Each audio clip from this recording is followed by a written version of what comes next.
Hey everybody, on another episode of Widgets and Wonders. This is my show about great products from small companies. Now today I'm going to take a look at the Imperial Hobby's paint line, a little sort of like independent paint line that's sent along some samples of their 3 first paint sets. So there's the Magic Portal Pack, the Scavenger's Toolbox, and the Warden Wars kit. There are some crossover paints in these boxes, but what I did was I didn't want to really talk about them or show them off until I'd tried them. I painted some terrain and a few miniatures with these model paints.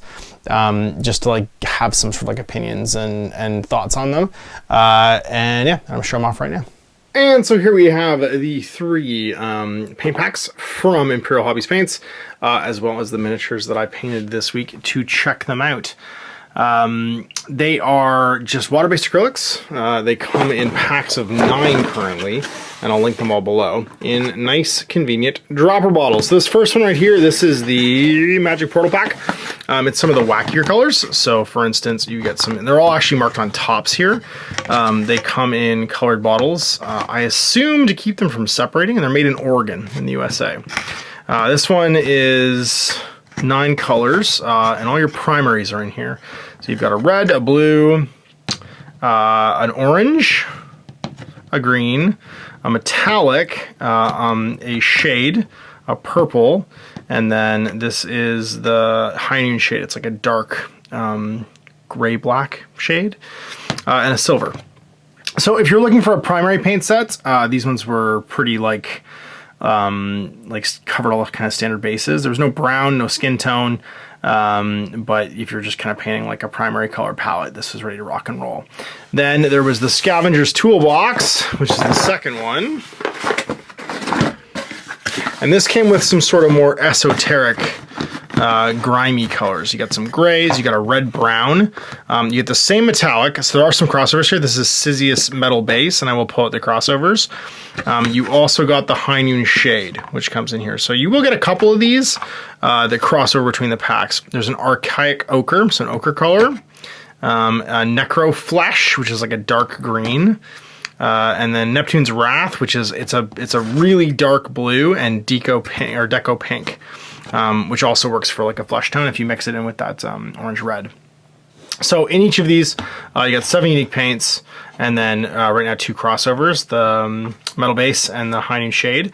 I will say the shade is really impressive. So this is just, you'll see this on the next color in a minute. This is a brown that's in the next pack.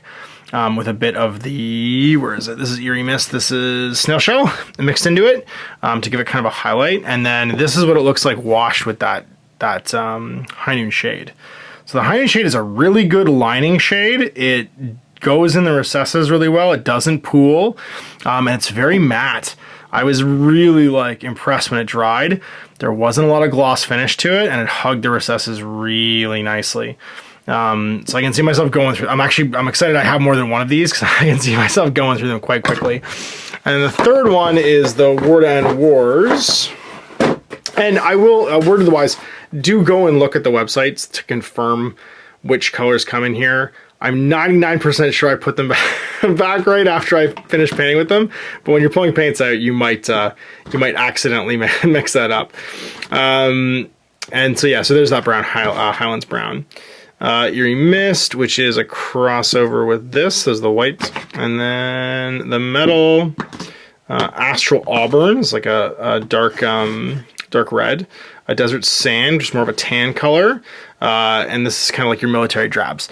So your dark grays, your military tan, your OD green, and then you get black and white as well. So Eerie Mist is basically like a platinum white, and then Dark Age Black is just a flat black.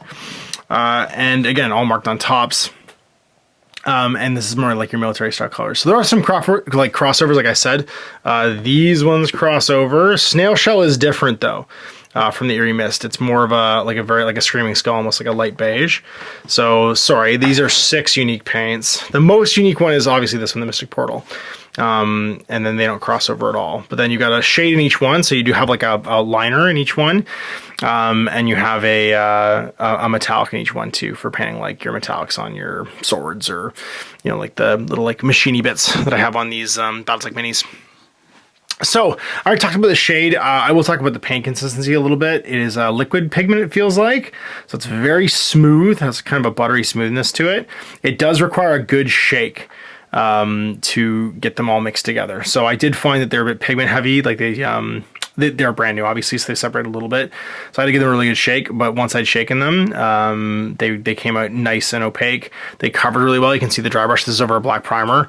You can see the black primer underneath here. So that's a dry brush of a very light brown, and there's almost no streaking. It covered super well. Like the only parts that are still blackish because I missed it with the dry brush, not because of the coverage at all. It's a single coat of each. A single coat of the brown, and then a single coat of the brown mixed with a bit of tan. So you can see the mixing actually is really subtle as well. This was snail shell mixed into Highland brown to give it that finish. And I did go afterwards and clean up a little bit of edge highlighting with that same mixture, just to kind of clean up the edges of the panels and stuff after I washed it, but it turned out super clean. The red here is actually the red rust, highlighted with sanguine, so that's the name of it, and then sanguine mixed with a bit of desert sand to give it that nice kind of like highlighted finish. And then all the white striping and stuff and the letters are all the desert sand mixed with a bit of the Eerie Mist afterwards as a highlight to finish it off. Even the yellow covered really well. The archaic ochre mixed with the elven sun, I think it is. Elven sunset, sorry. Was like it covered super well and gave a nice strong yellow over top of the brown there. So I'm pretty happy with it. The blues and grays, you can see the gray here, that's the Great Coat Gray, highlighted with that, shaded with the shade, the Heinen shade, and then highlighted back up with a bit of the other gray, which is this one, Rain and Steel gray, and same with the bases here. They're the one paint I didn't use, or I got from somewhere else for these, is the basing material is Astrogranite from Citadel. So it was dry brushed with the Great Coat Gray, and then this one over here, the Rain and Steel. And it dry brushed super well. It went on really well as well. The weapon sort of like heat there for the lasers is all the orange, which is called Fianan Orange and Elven Sunset mixed together. And the finishes overall are really nice. The drying time is a bit high, I found, but that meant I could actually work it a bit. And I didn't mind that. It has kind of a slightly slow drying medium. So if you're not used to that, be prepared. But it did mean I could get some nice kind of like blending on the canopy on this this Battlemaster and work it a little bit extra. It did cut like fine with water as well too, and I actually cut it and used the green, this guy right here, Alchemist Slime, cut and then washed into the basing material there to give that green effect in the middle of the kind of licheny effect in the middle of the basing there, which I was pretty happy with too. So overall, if you are looking to find some just sort of like startup indie paints to check out, and you love trying out paints like I do and stretching your sort of like painting muscles by limiting yourself to a palette, give these a go because they're quite nice, and I'm excited to keep painting with them. I'm gonna paint the rest of this army using just these paints basically. And I would say that just with these 3 packs, you've got you got some crossover. Obviously, you're probably not going to need this much metallic. I would have, if I was just to give them advice, I would say have a darker metallic, like have one that's got some of that black mixed into it, because this is more of like almost like a platinum.